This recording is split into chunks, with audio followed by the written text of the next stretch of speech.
Arsenal have just lost the Carabao Cup final to Manchester City. The dust has barely settled. The international break has arrived at the worst possible time, or perhaps the best, depending on how you look at it. But here is the thing. Arsenal did not just lose a football match. They lost it in a way that has exposed deep structural problems, tactical problems, physical problems, personnel problems, and the football world is watching very closely right now to see how Mikel Arteta and this club respond. Let us be clear about where we are. Arsenal went into that final with genuine ambition. They had players missing, yes, but the belief was there. And in the first 20 minutes, they showed exactly what they are capable of. But then something changed, something dropped. And Manchester City, the most tactically disciplined team in England, did not miss it. Now, the fallout is enormous. The injury list is growing. The transfer speculation is intensifying. And the pressure on key individuals, from the goalkeeper to the winger to the captain in rehabilitation, is building by the hour. This is not a moment to panic, but this is absolutely a moment to analyse carefully, and that is exactly what we are going to do today. Let us be honest about what was at risk and what still is. Arsenal are fighting on multiple fronts this season. The Premier League title race is alive. The Champions League is still in the picture. The FA Cup remains. Losing the Carabao Cup final is painful, but it does not end the season. What makes this moment genuinely dangerous for Arsenal is not one defeat. It is the combination of factors happening simultaneously. A captain who is injured and working through rehabilitation during the international break. 5 senior players pulled from their national squads through injury or fitness concerns. Transfer rumours swirling around one of their most experienced defenders. Tactical vulnerabilities now publicly exposed by one of the sharpest managerial minds in world football. And a young winger whose form is being questioned by some of the biggest voices in the game. This is a club at a crossroads moment within the season. How Arsenal navigate the next few weeks will define everything. If you want deeper analysis on stories like this, if you want someone to break down every layer rather than just read you headlines, then hit that subscribe button right now and join the Arsenal Melissa Analyst community. We do not just cover the news, we explain what it actually means. Now let us go through everything step by step. The injury crisis and the international break. Daily AFC reported that England will monitor Noni Madueke during the international break after he is understood to have sustained a wrist issue during an accidental collision in Arsenal training on Friday. Now let us think about this carefully. Madueke has only just arrived at Arsenal. He was brought in to add quality and options in the attacking positions. The fact that he picked up a wrist injury in training before even a competitive match in an Arsenal shirt tells you something about the physical intensity of how this squad prepares.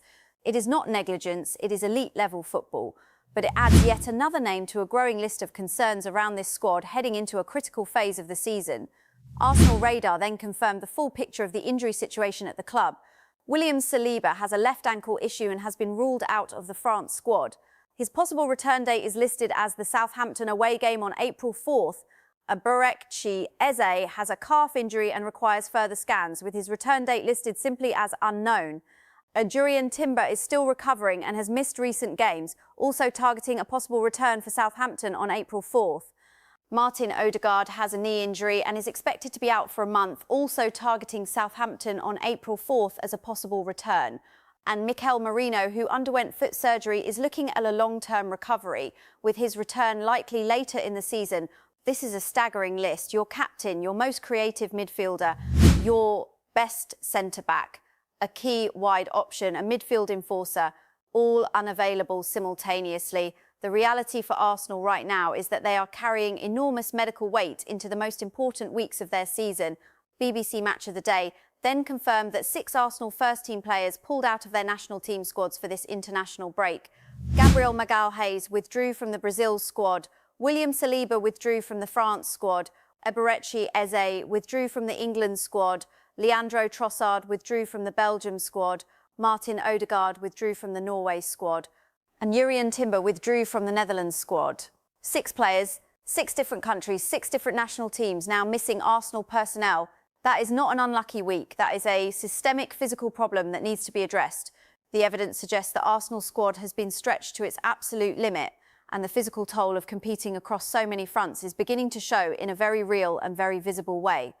Then came the update from Gunnar Chris, citing a reliable source confirming that Martin Ødegaard is staying at Arsenal during the international break to continue his knee rehabilitation. He is pushing for a return against Southampton, and a clearer timeline on his recovery is expected this week. This is actually a piece of good news wrapped inside a difficult story. Ødegaard is not travelling internationally. He is not resting at home. He is working. Every single day of this international break, Arsenal's captain is at the training ground doing the work to come back. That speaks to the character of the man. And if he returns for Southampton on April 4th, the timing could not be more important. The England situation and Ben White's return, Arsenal Radar shared Thomas Tuchel's explanation of why he left out Trent Alexander-Arnold and called up Ben White for the England squad instead. Tuchel said this. He said he knows it is a tough decision and that Arnold Alexander is a big name with a big career, but he felt he already knew what Trent could give, and he decided to stick with the players who were in camp with the team in September, October and November. He said it was more about the evidence of what worked during that period than about anything Trent could not offer. He said he played against Trent many times and suffered because of him when Trent played for Liverpool against his teams. So he knows very well what Trent offers. The situation is one of tactical preference and trust built over time. Tuchel is not dismissing Trent Alexander-Arnold as a player. He is managing a squad culture and sticking with a group that functioned well together. The decision to bring Ben White back is significant for another reason. Ben Jacobs then confirmed the breaking news. Arsenal's Ben White is back in the England squad for the first time since leaving the camp during the 2022 World Cup. Newcastle United's Harvey Barnes was also called up. The pair replaced the injured Eberechi Eze and Bayer Leverkusen's Jarell Quansah. This is a genuinely remarkable development. Ben White walked away from the 22 World Cup in what was described as a personal matter. He has not been in the England squad since, and now, more than 2 years later, he is back. The situation is complex because there are reports, which we will come to shortly, that Arsenal may be open to selling White this summer. Yet here he is, returning to international football, which can only increase his value and his profile.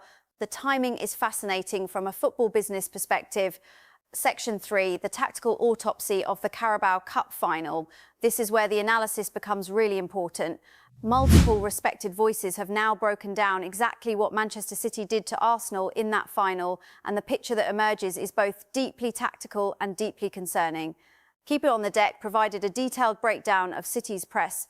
They confirmed that Manchester City set up in a narrow zonal 4-2-4, with the front four intelligently positioned to lock access into Arsenal's double pivot.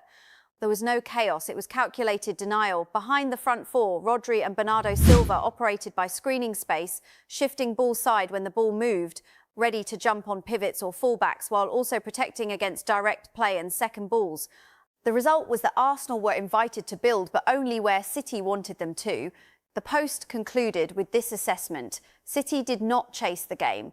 They shaped it. The game plan was brilliant and it worked. That is an honest and accurate assessment. Arsenal did not lose because they were inferior in talent. They lost because they were outthought and outplanned from the very start. Connor Holden then built on this analysis. He described Guardiola's out-of-possession tactics as a masterclass that exposed Arsenal's lack of ideas when trying to exploit the space given by City's narrow 4-2-4 zonal press.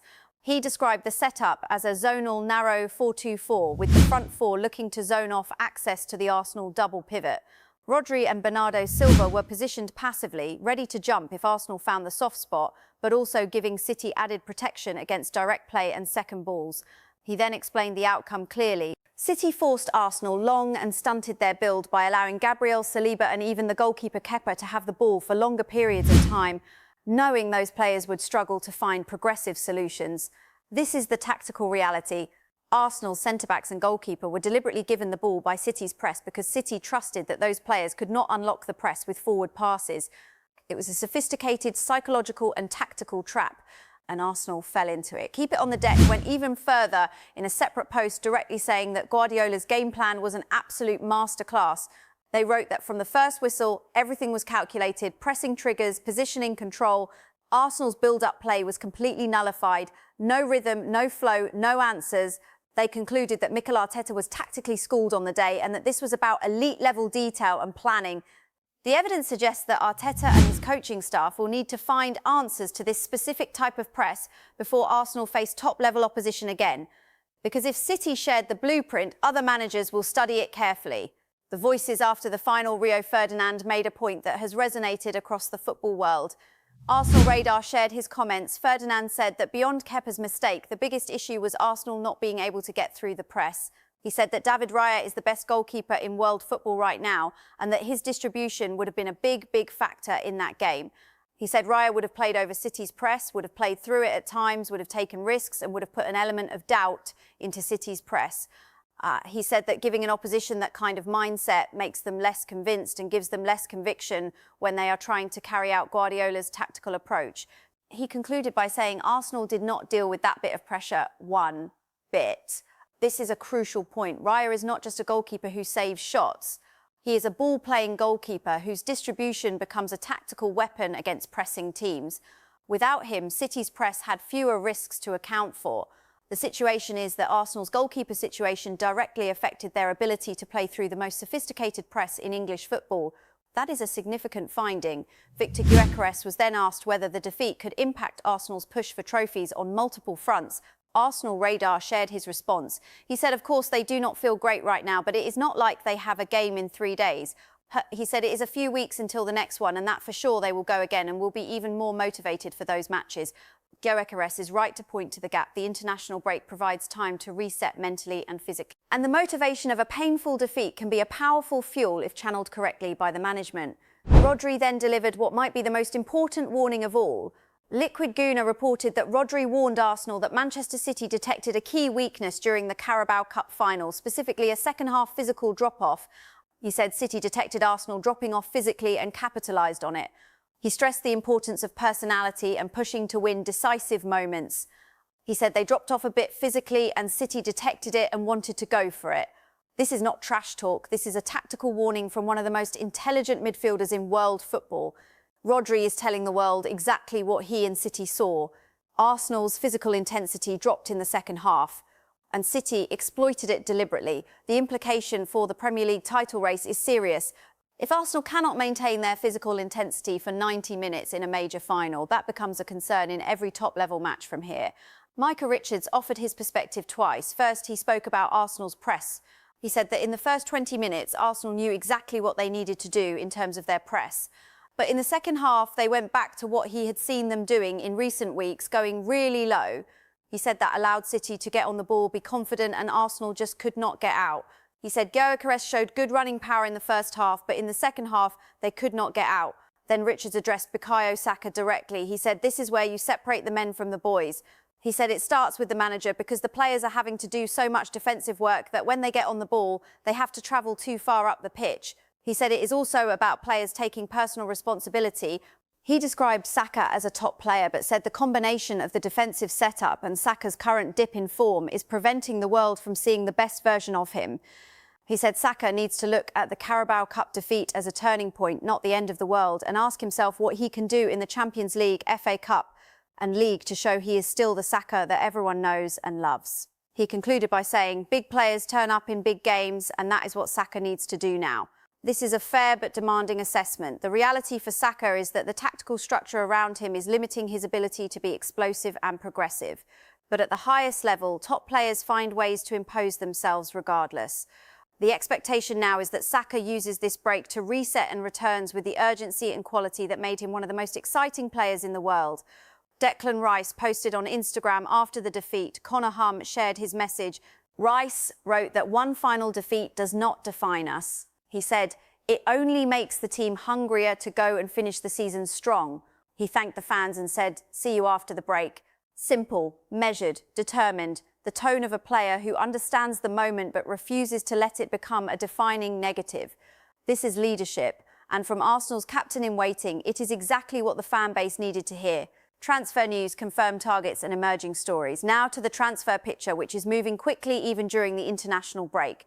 Arsenal team, citing Team Talk exclusively, reported that Arsenal are prepared to sanction the sale of Ben White this summer as part of a defensive reshaping under Mikel Arteta. The club would consider his departure if suitable offers arrive, with interest already noted in Roma's Brazilian right-back Wesley Franca as a potential high-calibre replacement.